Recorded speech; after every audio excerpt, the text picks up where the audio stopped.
But today's daf is daf Lamed Beis, and we'll start with the Mishnah. And this Mishnah addresses the issue of number one, Shehiyah, which is one of the five psulei shechita, and we'll have perhaps some issues with regard to Koach Gavra. Anyway, the Mishnah says Nafla Sakin v'Higbiyah. So it seems that he began the shechita, and then before he got a chance to finish the shechita, the knife fell out of his hand, and then he picked it up and continued his shechita. So there was an interruption between the beginning of the shechita and the end of the shechita, which is a problem of shehiyah. Another example of this shehiyah problem would be nafla kelav v'higbion, right? He started his shechita, and then something from, let's say a scarf or whatever he was wearing fell on the floor, and he stopped and interrupted his shechita in order to pick it up. Or hishchiz es hasakin v'of. Let's say he hashchaz hasakin means when they take like a stone and they take the knife and they sharpen it back and forth over the stone, and he got tired from the hashchaza sakin. That's called the off. Off means ayifut, meaning he was tired. So apparently he was able to begin the shechita with the little energy that he had, but then he just sort of fell apart. Now he introduces a partner in the shechita, and his friend comes along and completes the shechita. So again, in all these three cases, we have a problem of shehiyah, whereas in the middle of the shechita, there was a pause, there was an interruption. So now the Mishnah is going to establish how long of an interruption was there. If there's a long enough interruption, which is called Kedei Shir Shehiyah, then the Shechita is Psula, which is what the Mishnah says now, Imshah Kedei Shechita. So what's the Shir of Zman for Shehiyah that passes the Shechita? It's Kedei Shechita. How long does it take to do the Shechita? Which would seem to be a very, very short period of time. But the Gemara is going to say it may depend on, how far away he is from the animal, or somebody else is from the animal, and so forth and so on. So we'll see that. And Reb Shimon Omer, im shal kidei bikur. So it seems like Reb Shimon is more of a mekil, and he gives a longer shear for the interruption, and that's the time it takes to do a bikur. Now, once again, what does that mean, bikur? Bikur l'chora means that you want to check out the knife to see that it's a perfectly good knife, but it all depends, who's going to check out the knife. If you have to bring a chacham, where is the chacham? He might be, up in Metula, maybe down in the Negev. I don't know where he is. So first, the Gemara wants to talk about the chachamim shita. My kedei shchita, Amarav, kedei shchitas behema cheres.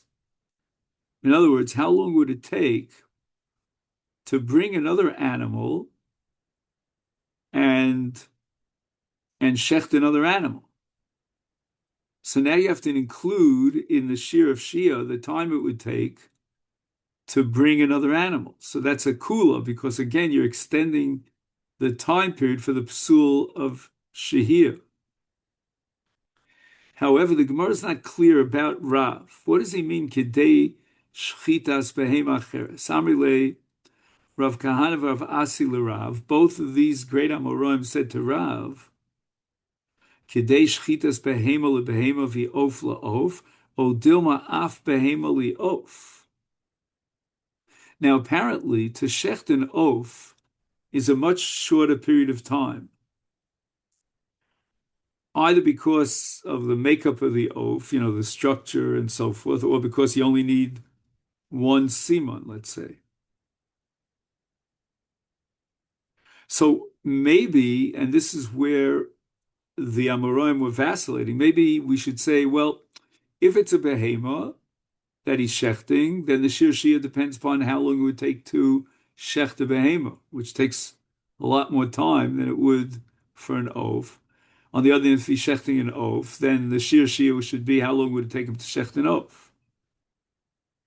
But then there's another possibility that maybe Rav wants to be makil and set up the objective shir of shehiyah as that which applies to a behema, how long would it take to slaughter a behema, and apply that even in the case of oath. Amalahu, so Rav responds to this question, Lohavi bidichna be bechavivi dashale. Now, let's understand. Rav's uncle was Rabbi Chia, and apparently Rabbi Chia knew the answer to this question.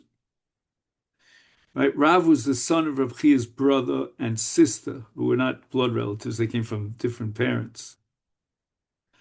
And Rav responded to these Amoraim by saying that he learned the laws of Shehiyah when he was studying with his uncle Rabbi Chia, but he was inhibited to ask the question. He also had in mind to ask the uncle this question, but for some reason, he was scared off, like he was in awe of his uncle, so he didn't want to ask him. However, the Gemara says that eventually Rav did formulate an answer to this question. I guess he got over the fact that he couldn't get an answer from his uncle, but he came up with his own formulation. And Itmar Amar Rav Kidei Shchitas Behema Lebehema V'Oflov. The shear of shehiyah is relative to what you're shechting. If you're shechting behema, that's the shear of behema.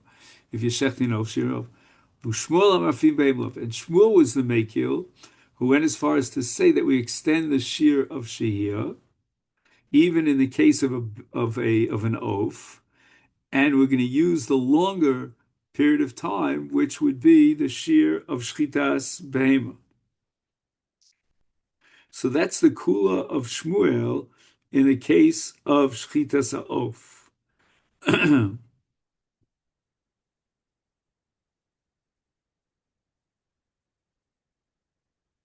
Now, Shmuel's shita apparently was accepted by the later Amoraim, ki asa Ravin, who was, let's say, the next generation after Shmuel, but he came as a Talmud of Rabbi Yochanan, who was a contemporary of Shmuel, from Eretz Silta Bavel, and he related in the name of his Rebbe Rabbi Yochanan that afilu behemel yov, that we accept this leniency of Shmuel in terms of shchitas ha'of with regard to the shear of shir. But now the Gemara goes on to introduce another two opinions about the shear of shehir. Rab Chananya Amar, Kidei sheyavi behema acheres v'yishchot, a greater kula, not the amount of time it takes to do the actual shechita when everything is ready and prepared, but rather the time it takes to bring an animal from wherever the closest place on earth is to bring the animal for slaughter. Gemara says, I don't get it. Yavi afilu mi alma nasatu d'vrechel l'shiurim. It depends. If you have an animal next door, it'll take you a minute or 2 minutes to get the animal. If you have an animal, the closest animal's up north, it's going to take you 3 days to bring it down. So you haven't really given me an objective definition of the shir shehir. Rav Papa, Omedes lahatil ika benayu. When Rabbi Chananya offered Kidei Shiyavi Behema Cheres, he was only being makil if he has an animal that's really standing next door to him. He's about to shecht animal A, and he does a pause, an interruption while he's shechting animal A, and right next to animal A is standing animal B. Now, when you shecht an animal that's standing on 4 feet, you need to add a little extra time to turn the animal down and cast him onto the ground. So therefore, Rab Chananya says, Kidei shiyavi behema cheres, meaning although Rabbi Yochanan was mekil legabe of, but not the amount of time it would take to bring another animal, turn him upside down to make him and prepare him for shechita. That would be the shita of Chananya. But according to Rabbi Yochanan, it's going to be the amount of time it takes to shech the behema. Now the Gemara has a fourth shita to define the shear of shehiyah. Amri B'Marava, back in Eretz Yisrael, they said Mishmei de Rabbi Yossi Rab Chanina, Kidei sheyagbihena v'yarbitzena v'yishchot. Now, when we read these four words, we're perplexed because the translation of these four words would indicate that this sheet is identical to the shita of Rabbi Chananya. Because how do you translate these words? It means as long as it takes to take the animal, lift it up and put it down and shecht it. Well, that's exactly what we said in interpreting Rabbi Chananya. But here's where we have a kula. Dako ledako, v'gasa legasa. In other words, according to this shita of Rabbi Yossi, there's no objective, all-inclusive set time for how long it takes to lay the animal down to slaughter it. But rather, we have to introduce another relativity factor, as we had at the beginning of the sugya in the name of Rav. Namely, that it depends on what the size of the animal is. There's sort of, in general, you could say two categories of sizes of animals. There's what's called a behema daka, and then there's something called a behema gasa. I mean, this nomenclature, this terminology is taken from the bavos, from the zikin, in terms of kinyanim. What kind of kinyan do you have to do on a behema daka? What kind of kinyan do you do on a behema gasa? But if you're talking about kadesh yak behedav yipitzenu lefanov, then it really depends upon what you're shechting. Are you shechting a small animal, which will take you just a few seconds, or a large animal, we have to fight with the animal? And that's going to be the shear of shehiyah. Now, I'm going to give one example here of a larger animal and one example of a smaller animal. A larger animal would be a bull or an ox. A smaller animal would be a sheep. So if you're measuring how long it would take you to prepare the sheep for slaughter, that's a shorter amount of time than it would take for you to prepare an ox for slaughter.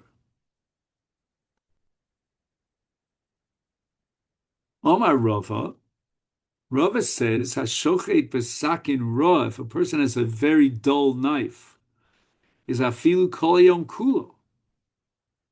In other words, we can extend shehiyah, again, using the relativity theory, because in this case, it's going to take him a long time, a prolonged amount of time to actually implement the shechita. And the reason for that is because, he's got to continue like cutting back and forth till he finally severs the two simonim. Boy, Rava, but Rava vacillates on the following question. Shehiyos mayu sheyitztarfu. Let's say, for example, he has short amount of pauses, interruptions in the middle of a shechita. Each interruption unto itself is shorter than the shear of shehiyah, but he interrupted himself multiple times during the shechita until he finished the shechita. if you would calculate and add together all these small intervals of time, which were interruptions, then you'd finally get the shear of Shehir. So the Gemara says, wait a minute. We already have a statement of Rava that would seem to give us the answer. Why is Rava vacillating about something that he himself said, Tivshleit Mididei? I mean, he just finished telling us that if, let's say, you have a blunt, dull knife, then the amount of time it takes you to shechita is going to be on a long, protracted time, and that's going to set up the shear of shehir. So it seems that what Rava, the underlying assumption of Rava is that there were small pauses when he used the dull knife, meaning each pause itself was a very short interval, less than the shear of Shehir. And yet, Rava is machshir the shchita, afilu kol yom kulo, even though if you were to integrate all the different smaller parts of interruptions, it would certainly be kidei shir shehir. So the Gemara says, no, that's not the case of Rava's ruling in the sakin ra, the dull knife. Well, hasam b'dlo shah. Yeah, he was working very hard back and forth with this very dull knife, but he never actually took any interruptions. Had he taken interruptions along the way, and we could integrate all these different interruptions to create a shir, then it would be possible. Boy Rav Huna, now we have another vacillation of Rav Huna, Braid Rav Nassan. Shah b'miyut simonim mahu. Now, I'm going to just present this Gemara to you. I honestly have to admit, I don't understand it. He already did shchita on Rov Simonim, and now he did a shehiyah before he finished the shchita. How could there possibly be, and the Gemara ends up with Teiku with no answer to this question, that there would be a psul of shehiyah after the animal is already kosher, meaning after the shchita was already completed? The only thing I can tell you, although I'm not going to say I'm happy with it, is that since he decided to complete the shechita in what's called the miyud basra, the last miyut, then his shechita has not yet terminated. Meaning, you have to differentiate between the maisa shechita and the chalos heter basar through the shchita kshera. As far as the shchita kshera is concerned, the miyud basar is irrelevant. But as far as the maisa hagavra, the maisa shchita was not completed. Haraya, I'll prove it to you, because he continued his shchita. Now, if the maisa shchita is continuous, then we have to lemafreya. We have to now calculate the entire maisa shchita from beginning to end, and there was a shehiyah. So that shehiyah would passel the maisa shchita. But it's very strange, because then it comes out, according to that side, that the animal at one point in time, namely after he finished rov simonim, was kosher. You could eat the meat. And now, a fraction of a second later, he decides, oh, you know what? I want to complete the shechita and do the miyud basra, but he pauses. And now, Iglai Milsa, now we're going to reveal the true status of this basra, and it's nevela. Very strange. Let me just see if he...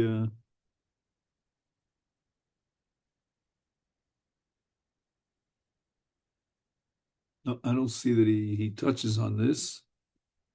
Rabbi Shimon Omer. Now we go back to the Mishnah that relates the Shita of Rabbi Shimon about Kedei Bikur, that Shehiyah, the Shir of Shia, is how long it takes to examine examine the shechita. What does that mean? My kidei bikur. Rab Yochanan, kidei bikuro shel chacham. How long does it take for the expert scholar to examine the knife of the shechita? Right? We had sugyas earlier about how to take the knife to the chacham of the city, and he's got to check the knife with this way, with his finger and his basar, his flesh, or with the nail, and so forth and so on. So once again, in Kena Satavech L'Shiurim, where is this chacham? Let's say you're in the city of New York, and the chacham is on the other side of the city, and given traffic, it'll take you an hour. It'll take you 2 hours to get there. He's nasatel vechol shiurim. You don't give me an objective shir. Ella, we have to add another few words to Reb Shimon, kidei bikur taba chacham, that the shochet himself is a chacham. How long would it take him to check the knife? Now, what I'm not sure about is Reb Shimon lenient, klape the chacham, meaning he's extending the shir of shehiyah, or is he machmir and he's minimizing the shir of shehiyah? And I'm thinking out loud. I mean, again, let's go back for a moment to the Mishnah. The Mishnah says shah kedei bikur, and now we're adding, embellishing it kedei bikur, meaning because the shochet himself is a chacham. So then I'm wondering, is this less than kedei shchita or not?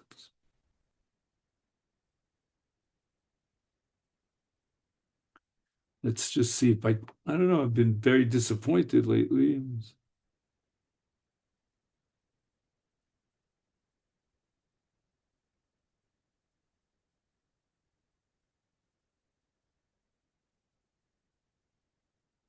No, I don't know. He doesn't discuss it. He talks about whether the knife is a long knife or a short knife, a small knife.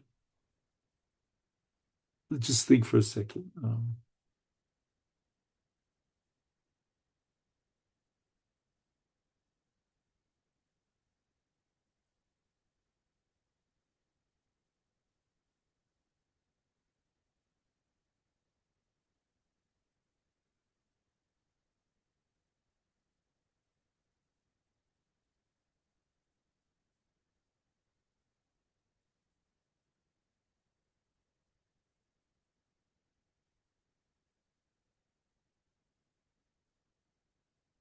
I can't tell you. I can only say Libi Omerli, that intuitively I think he's being machmir. Because I don't think it takes that long to check the knife. Especially according to Tosfos, it could apply even to a small knife. Anyway, now we start the Mishnah here on the bottom of Lamed Beis. Shaches haveshet upasak es hagrogeres. So now we're talking about a situation where he shechted one siman. And then this siman was the veshet. Right? We said that the veshet is the esophagus.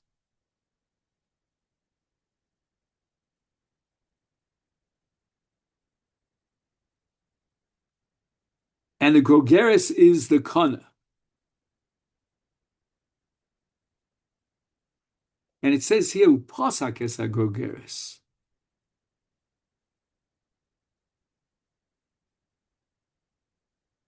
Now, the word upasak means that it's an invalid shchita. But the issue here is not whether you're allowed to consume the meat of the shchita, but rather the issue is whether or not the meat of the shchita is mitame begodin. So really, the issue of this Mishnah is tuma vitara, meaning is the animal a nevela or a treifa?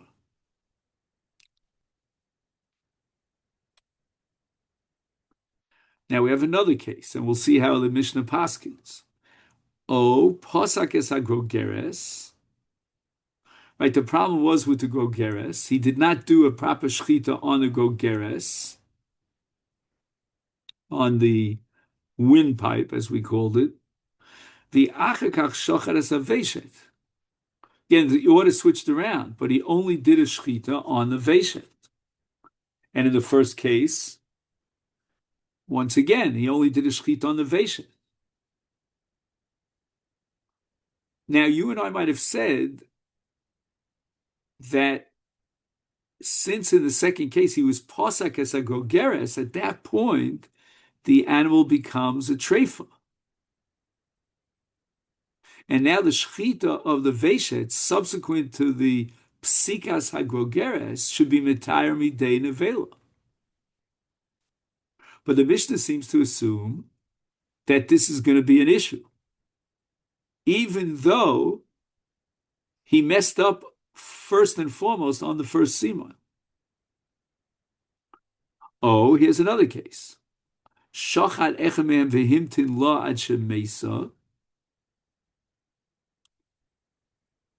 So in other words, although he shechted one simon, the animal died. He didn't get a chance to shecht the second simon. He waited too long.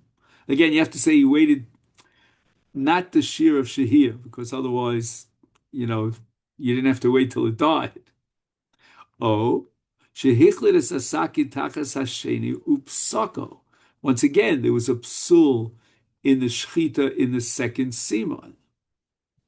And here we have machlokes, initially at least. Later on, the Mishnah is going to say there was no machlokes, but initially there was machlokes between Rabbi Shevov and Rabbi Akiva Shev Omer Nevela. That in all these cases that we had, it's an Nevela, which we didn't understand why, because Pasak es agrogeres, that already should make it into a treifa, and then the shchita of the second semen of the veshet should therefore be metar midei nevela, and that's exactly what Rabbi Akiva holds. Treifa. Now, Rabbi Akiva's shita of treifa, which again he's going to rescind that in a minute, makes sense in the case of Pasak es agrogeres, v'achikach shochet es aveshet. But in the Reisha, shochet es aveshet, upasak es agrogeres, gargeres, this doesn't make any sense, because here he's not shechting a treifa. The animal's not a treifa. So we're going to have to say that Rabbi Akiva holds that since he didn't finish his shechita, although he started on the right foot, now the animal became a treifa. But did he complete his shechita afterwards? I don't know. But now Rabbi Yeshovev is going to convince Rabbi Akiva to concede, because Klal Rabbi Yeshovev Mishum Rabbi Yeshua Kol Shenifsala B'Shchitasa Nevela, and Kol Sheshchitasa Karoi V'Davar Acher Garmal Olipasel Treifa V'Hodelo Rabbi Akiva. So let's see if we could formulate what seems to be the conclusion of the Mishnah according unanimously. When do we consider it a nevela, and when do we consider it a treifa? The basic principle is that if the shchita is an improper shchita, that's nevela. But if the shchita was a proper shchita, but for some external reason, the animal became a treifa, then since there's no psul in the shchita, there was no point in time in which it became an nevela. So let's see if we can flesh this out with cases. Let's see. Let's say we have 18 categories of treifa in the next parak, the third parak. So these are kind of internal organs that were uh, punctured or destroyed or whatever it is, and the animal is going to die. So that's called davar acher gomer lo liposa. But if there's a psul in the shechit itself, for example, we had the case of Himton Lodge, Mesa, Hichlidus, Asakin. So in those cases, the psul is in the shechita, and therefore you cannot say that the shechita is mitar midei nevela. It is nevela because you don't have a proper shechita. Mashenkin, in the case where the animal has a defect internally, and therefore it's a treifa, the shechita that he shechted, the animal's a perfectly good shechita. And the effectiveness, the efficacy, I should say, of the shechita is to be mitar midei nevela. Let's see the Gemara. Shachar saveshet, etc., etc. Vahodolo Rabbi Akiva, and Rabbi Akiva accepted the klal and the opinion, the ruling of Rabbi Sheva. Uramini. Now we have a second Mishnah, and this is a Mishnah way down the line, another 10 blot down the line, more than 10 blot. And the Mishnah says, Elu trefos bebehema. Here we have a list of the 18 trefos of a behema, and that's the beginning of the third parak, which I'm very scared about because I have to take a quick course in biology. Just fix this for a second, sorry.